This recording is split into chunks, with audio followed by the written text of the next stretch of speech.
Inflation comes in many different shapes and sizes, but right now, where we're headed is just going to get a lot bigger. That's all. You came here for the truth, so let me unveil that for you.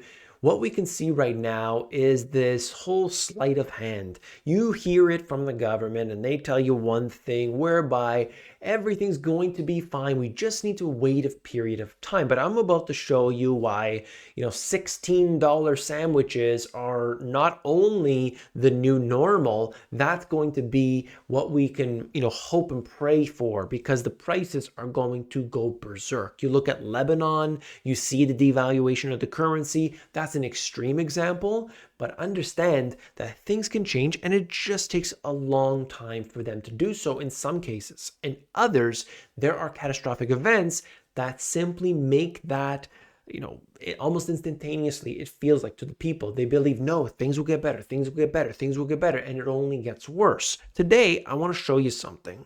I'm going to take a look around at all different aspects where the inflation is coming up and how dangerous this can be, because it's not the deflation we got to worry about. The deflation is positive. Deflation would be helpful, but we're not getting any of that because we got something called a central bank, and they are there with one purpose: to make sure that there are the haves and the have-nots. BlackRock CEO Larry Fink warns stubborn inflation, but expects growth to accelerate this year if interest rates drop.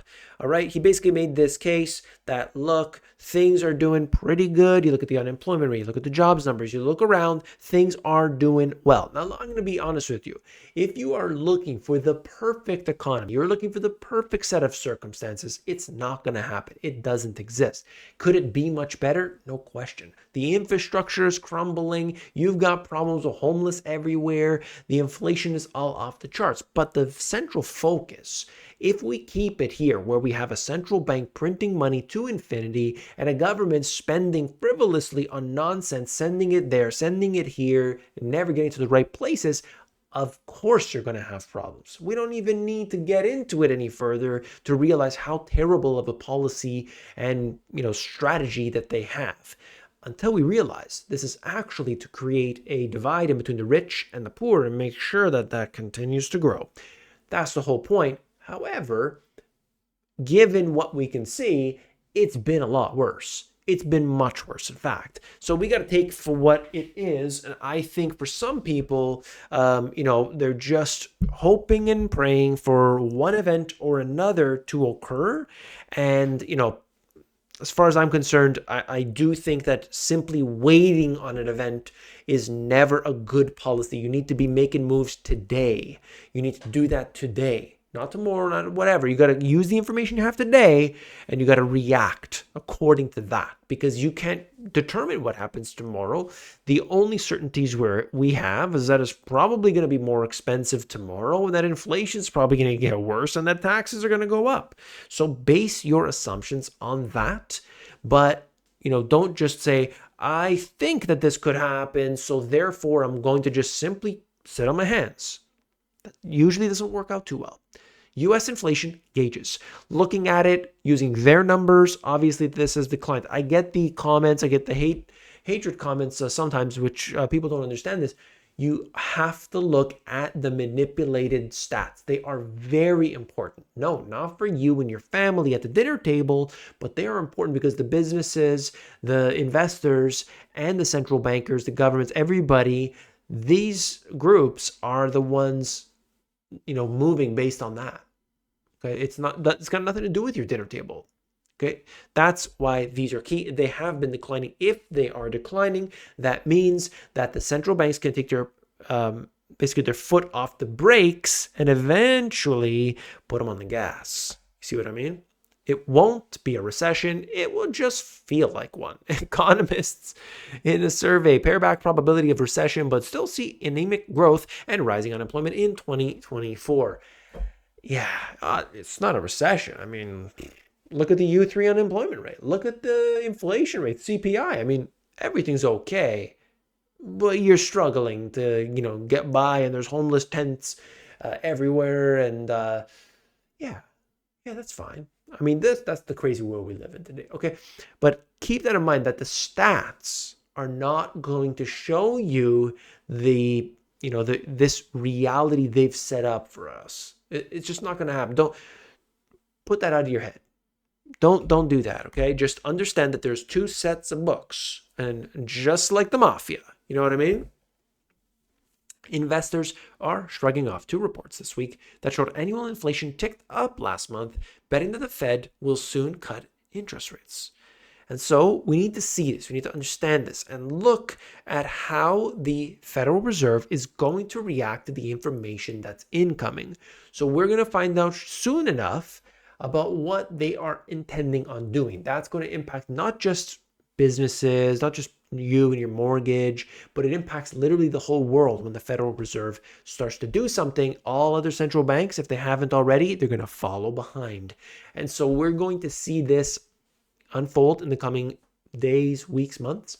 And March 2024 is a very, very important time frame, and potentially we get some of that even sooner. So this is key, and to watch what the central banks do, particularly the Fed, in these coming days.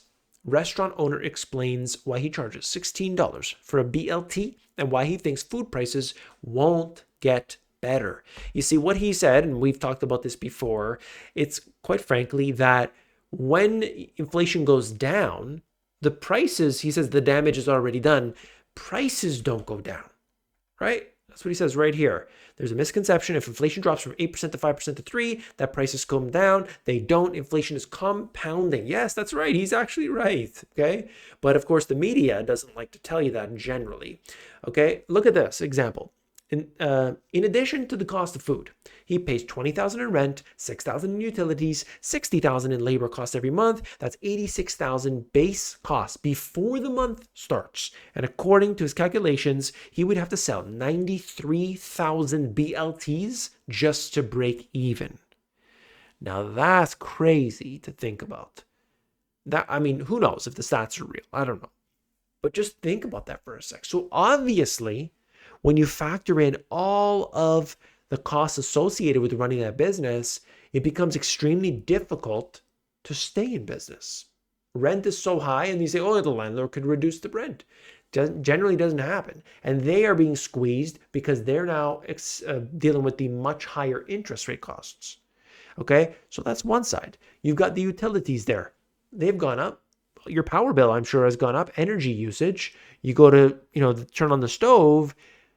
That's all gone up. All these prices have gone up. So these businesses, they're using it 24 hours a day or a lot longer than what you, the individual, would. So that is an even bigger impact. It's massive. So they are dealing with inflation. And that means when you go to eat out the restaurants, you're going to be paying more. And you're going to be, basically you're not going to see that come down. It's just not going to happen. There is a ceiling at which, customers are willing to only pay so-and-so, but looking at it through the understanding that, look, these prices just probably aren't going to come down. Canada's housing market is nearing a tipping point, as its recovery will start sooner than many expect. I believe the narrative suggesting that the housing market will rebound only when the Bank of Canada lowers rates misses the mark. The recovery will begin when consumers have confidence the home they buy today will be not be worth less tomorrow. We see that the tipping point occurring in the first quarter before the highly anticipated easing of the Bank of Canada's key lending rate. And this could be true. We'll see what happens. But all they want to know is, are interest rates going to start coming down? Okay, I can get it right here. So that's very important to understand. This is just talking about China. The US, as well as other Western countries, are highly reliant on China for their imports. You might not like it. That's the way it is. A large percentage are coming from China. That's the way you keep inflation low. One way you keep inflation low is you import products where the labor costs are super cheap, products are made super cheap, so you can get that. Not everything needs to be, a big hunk of steel. It can be plastic. If it's, a case for your phone, you wouldn't want one that's made out of solid steel, I would assume. You can use that simple thing. It's $3. You could buy it on the internet. It comes across on a big ship, and that's it. It keeps your costs low. Instead of paying $62 for the case, you could pay $3 for the case. Or else everything would be priced more. Now, do we need all the garbage that we have? Of course not. We don't need that, but that's what we are. Okay, I'm just trying to mention it. Okay, so looking at this, you could see that there has been a change, and that one change has been that China has been exporting a lot more to other South. Look, basically, just let me read this to you.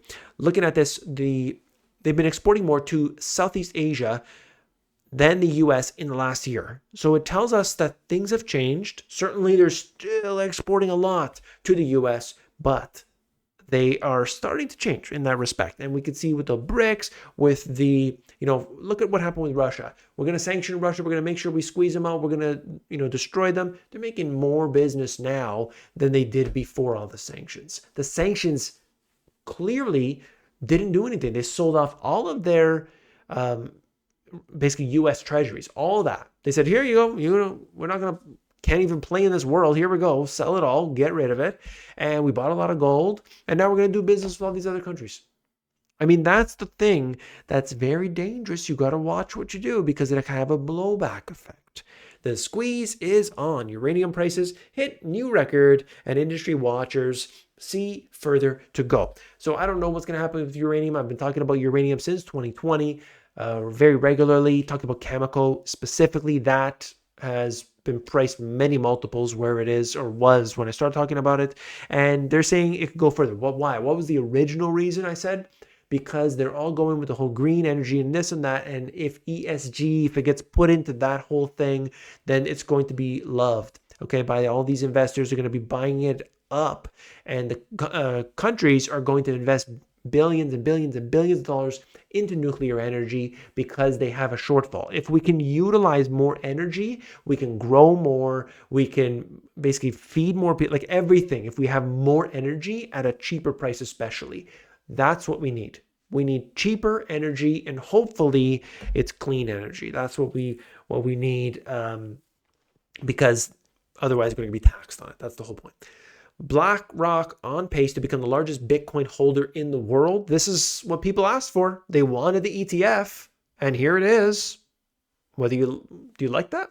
I don't know. Some people say, well, whatever. As long as my Bitcoin goes up, I'm going to sell it to the other guy anyway. But this has other ramifications as well, because they might want to sell tomorrow. All right. And we don't know what they're going to do and how they're going to handle that. Point is, when interest rates are cut, when we go easy monetary policies, Bitcoin could very well see the benefit of that. If you want to know more, if you want to know the detail, then you got to join my live groups. Number one, Finance Friday, where we talk about the latest and greatest of what's going on, like this, but much better pace because it's over a 2-hour period. But number two is the Sunday session, which is all about business. You want to deal with inflation. How are you going to get your income to increase 50% year over year? You can't do that in an average job. What about 100%? What about 200%? These things can't happen usually in a regular job. That's why we need a scalable business. And that's what I talk about on the Sunday sessions. If you're interested in knowing more, link in the description. Hit the thumbs up for me, please, because when you do that, you're supporting this channel. And of course, you notify the algorithm that this is some good stuff to watch. Don't forget to come back tomorrow. All right, take care.